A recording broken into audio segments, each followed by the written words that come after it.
Okay, we're going to start with the nation. Tinubu governors, ministers, APC chiefs in midterm review. Government to complete forfeited 753 duplexes after integrity tests before sell-off. LP crisis NLC joins forces with Nenadi against Abure. Nelfund orders refund of tuition to loan beneficiaries. Lagos Special Offences Court sends teacher to life jail for raping a 9-year-old pupil. Correctional Service plans 5 million naira bounty on 6 fleeing Ilesha prison inmates. Police station can't function with 45,000 naira quarterly running costs.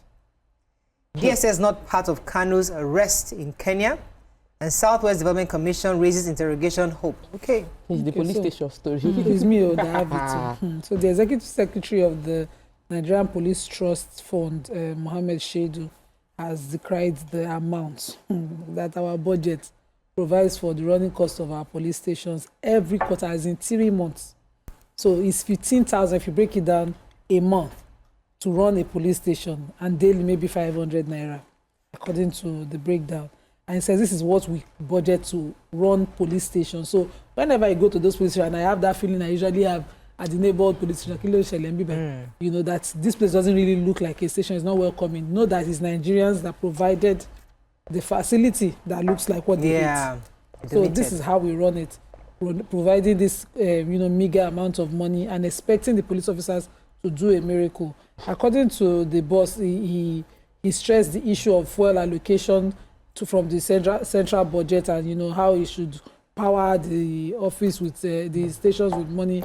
And he says that even the IGP has admitted to it that the budget is nothing. And he says that the budget reallocation for just fueling of cars cannot run these stations or even run the cars for 4 months. In the worst case, in the best case scenario, 8 months. And what happens in the other months of the year? And so when you go and report a crime and you say, all those police officers, they disappointed me.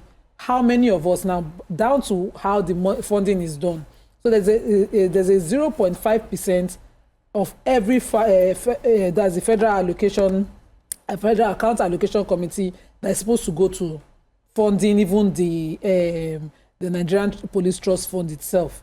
And that some states have already sued the PTF for this money. They have sued them for why should that money be remitted? If you break it down, according to him, in 2022 alone, it took them a lot of court cases. So there's a 0.005% of the net profit of all companies operating in Nigeria, which is a total of about 50,000 from 1 billion. So a company that makes $1 billion will give that the NPTF 50,000 in a year to run it. And that's because of the improvement of federal inland revenue, they've been getting remittances, but even then, it's still not enough. You hear it and we wonder how. So it's a problem that we must solve holistically, not with lip service. If you hate the police stations, then you do something about it. I have Nelfund that all tertiary institutions have been directed by the Nigerian Education Loan Fund, Nelfund, to refund fees paid by students who applied and were verified before their loans were remitted. Nelfund calling on all institutions to also not bar any verified student under the loan scheme from academic activities, including examinations, due to the non-payment of tuition. So the MD CEO of Nelfund, Akintunde Soya, said that universities, polytechnics, and other tertiary institutions need to keep to the agreement that they had with the agency. And by doing that, it will make it seamless. Their compliance with the order will go a long way in addressing some of the complaints that many of the beneficiaries had. So what this is saying in essence is that some students who had registered for this loan and were verified, but maybe the loan didn't come in, and then they paid with their own cash to schools.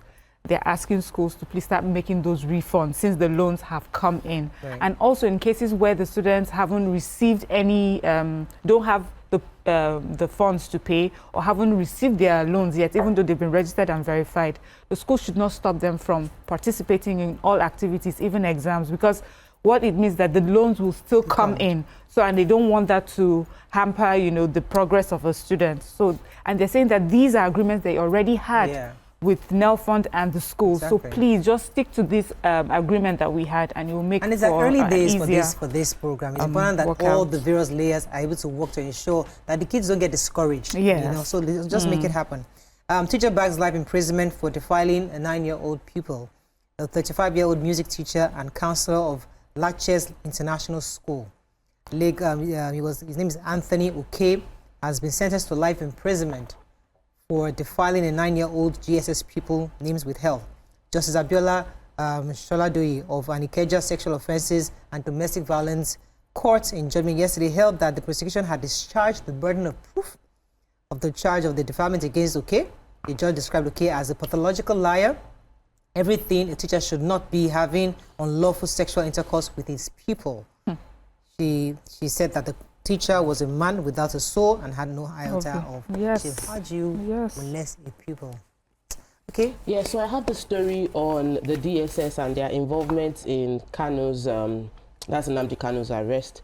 At the resumption of the cross-examination in the case against Nnamdi Kanu, which is taking place in the Federal High Court in Abuja, they said that they had a conversation, and the DSS, an official of the DSS, said the agency was not part of the arrest of Nnamdi Kanu in Kenya, and that they don't usually operate outside Nigeria. It's not legal, and that they are not in any way being influenced by any politician or political appointee, but the agency is under the office of the National Security Advisor, that they are not the ones involved in the Kenyan arrest, and they don't want to be associated with it. Of course, the case, then the story then went on. For Kenya then? I know that I think it was Interpol or something. So they handed them over, but DSS was not the one that arrested him over there.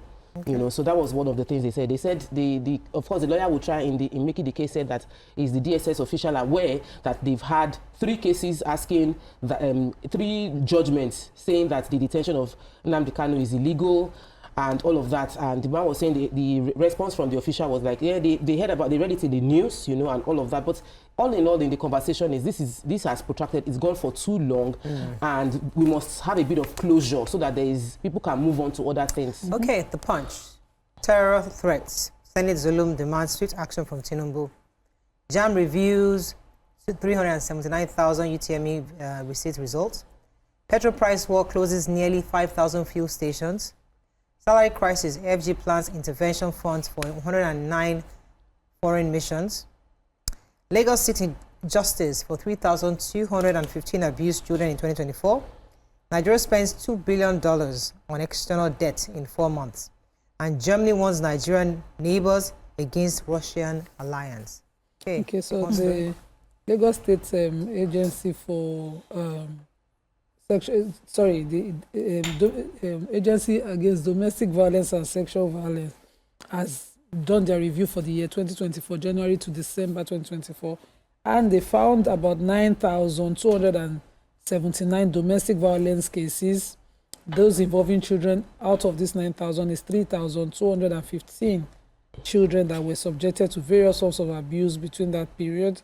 The other 6,064 were adult male and female cases, and they said because of that, the agency, Punch was interviewing the executive secretary of the Domestic Sexual Violence Agency in Lagos City, Lola Vivo, and Adeni, and so she was explaining what they are doing to combat this, including partnering with the Ministry of Education, Office of Education Quality Assurance, and they have what they call the Kings and Queens Club, where they teach children about sexual and reproductive rights and sexual and gender-based violence. They also have a club for parents where they partner with the PTA associations of schools to, teach parents what to do to prevent, help their kids spot some of these abuses, including grooming and all of that. Okay. And so well done to the agency. Let's go on a very short break now. When we come back, we continue with our review. Stay with us. We'll be right back.